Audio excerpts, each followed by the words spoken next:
Hey there, scholarly gamers, and welcome to another episode of Streaming Fundamentals. For this week's episode, I wanted to talk about safety and security. Now, this is what's quite funny about Streaming Fundamentals is, obviously I planned out all these episodes. Oh God, I mean, it's almost a year ago now. It's been quite some time, and so at the time when I thought of this topic, I was really thinking a completely different direction. And as time's gone by, and just after seeing some of the things that are occurring online, as well as my current curriculum, because I'm going to school for cybersecurity, as well as quite a bit of networking, so it's really been quite enlightening for me over the last year, actually dealing with cybersecurity firsthand, dealing with some of the tools that, the bad people, the black hats out there have access to, and seeing what is quite possible. With that being said, though, I don't want to get hung up on the techie techno part of things. Now, don't get me wrong. Yes, there is an aspect of that. You need to be doing the right things. You need to be able to maintain basic account security, right? That means using strong passwords, not silly, not normal words, not phrases that people can either guess or likewise put together just with a little bit of background information. We call it social engineering, so to speak, but as far as actually researching you, and trying to target you, so strong passwords, with a good combination of numbers, uppercase, lowercase, symbols, are a really good thing to do. If you have an account, depending on what we're talking about, that has two-factor authentication as an option, definitely go with that, because that's another big deal, and a very important security feature to have. The thing about the security aspect, again, when I first thought of this topic, I was thinking about that horrible thing that we've seen occur, that even not that long ago resulted in an innocent party actually being shot by a police department, a SWAT team, and that, of course, is swatting. Yes, it's a very real threat, but it's not really my focus here today. Yes, you don't want to give out your address, that goes without saying, but there's other aspects of why that's important as well. There's really just three key things that I really want everyone to be aware of. And this goes not just to streamers, this is for everyone out there when it comes to online safety. And it's really to do with identity fraud. All a fraudster needs is three key pieces of information, or what we call personal, identifying traits, right? The big one is your full name, and this becomes quite a problem because a lot of us share our first name, right? You see it all the time. People share their first name. If you're on stream, there's a good chance that if you're streaming with friends, playing with friends, they might call you by your first name. So your first name is very likely common knowledge. But you really want to try to not make your last name common knowledge. I know this is difficult, especially with the amount of people that try to get verified on Twitter, and we know for Twitter you need to use, an actual name.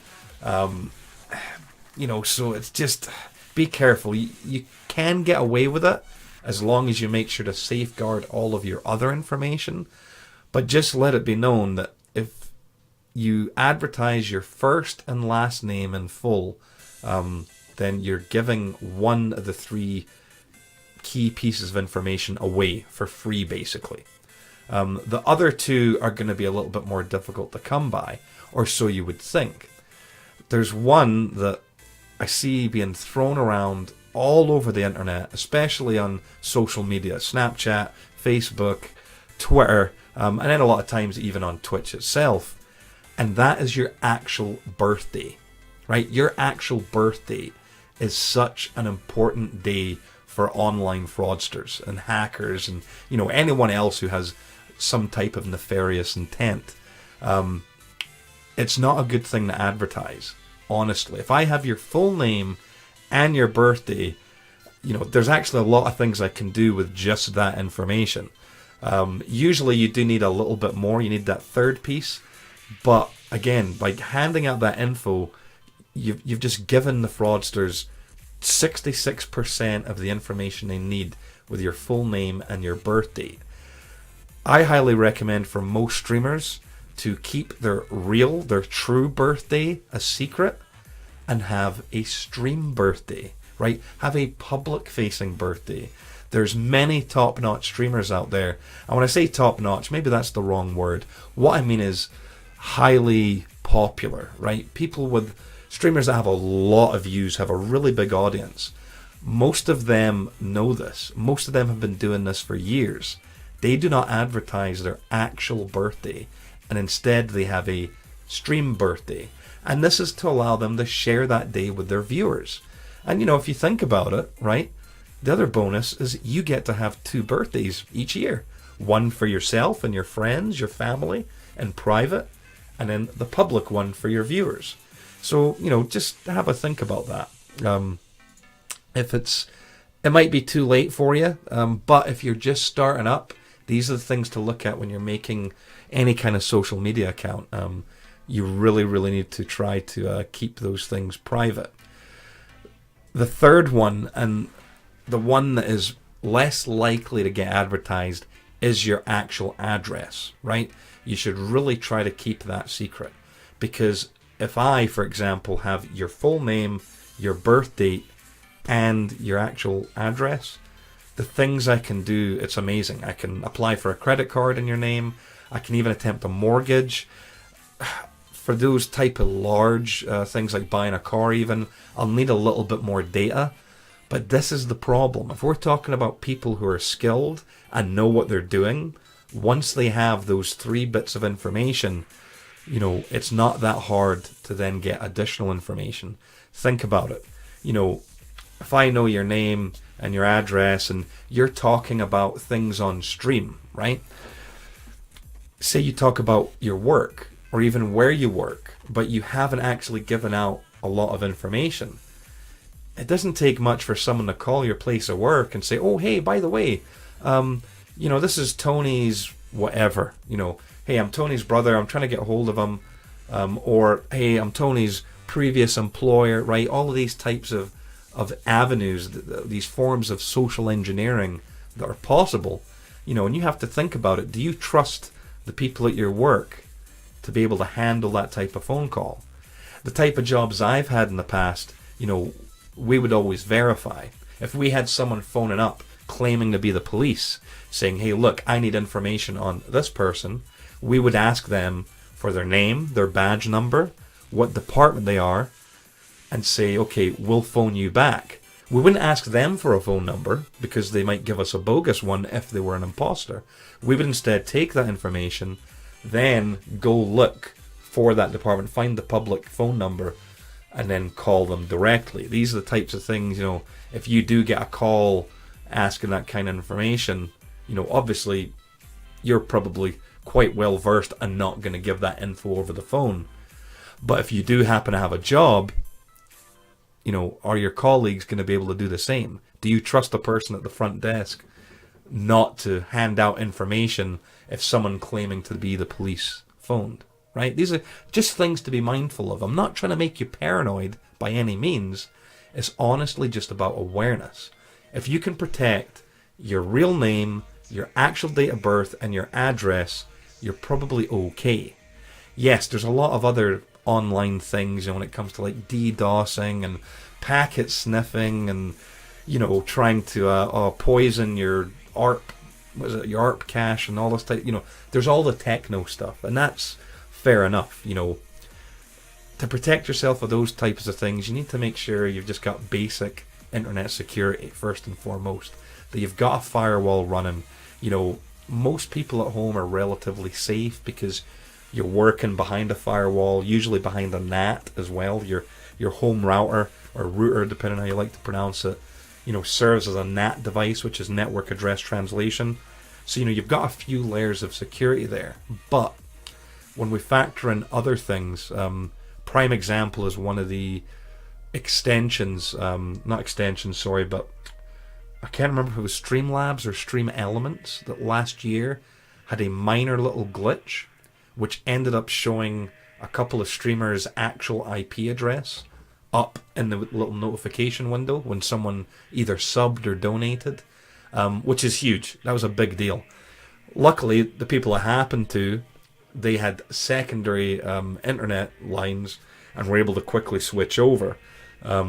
Sure enough, the old line that the IP address had been displayed for ended up getting DDoSed. But it's just, it can happen. And now with more and more extensions coming out, just make sure that any extension you use or any time you're clicking on something that is going to link in with your Twitch account, just make sure it's from a trusted place, right? If it's something that no one else has heard of, probably stay away from it. Go research it. Look on Reddit. Look at the Twitch support forums, because there are forums, and see what other people are saying. But for the most part, when it comes to internet security, there's so many things that you need to be wary of. Your emails. Do you use the same email address for your Twitch as you do for everything else? Probably not a good idea. You should really try to make a separate email account specifically just for your Twitch. And then likewise, with all your different accounts, you want to have different passwords. Because it's just, it makes more sense.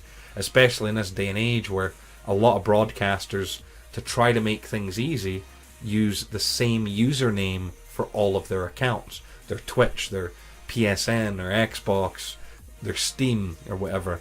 And if you're using the same password for all of those services, it's just a matter of time until someone, if they manage to crack one of them, or one of them, has a security breach of some kind, then they can get access to all of the other ones. The personal information is where it's really at. The internet stuff and the online security is one thing, but it's the personal information that is the thing you need to be wary of. Especially when, if you're a very talkative streamer, it's so easy to start sharing information. I'm not meaning to, telling stories. When you start saying, this one time when I was living in, Tulsa, and oh man, my buddy so-and-so, we used to always go down, you have to be careful of what information you're sharing. It can make it so easy for people to cross-reference and find out, who you actually are. It's one thing when you're working online and you're anonymous, but the minute you're streaming and you've got a camera, you're no longer anonymous. People will be able to make, tie you up with your actual identity eventually, but it'll take a lot of work if you're smart. If, on the other hand, you're sharing a lot of information haphazardly, it really doesn't take a lot of work. Because when you think about some of the free options out there to look up people's addresses, if you're on the white pages, for example, that's another key aspect.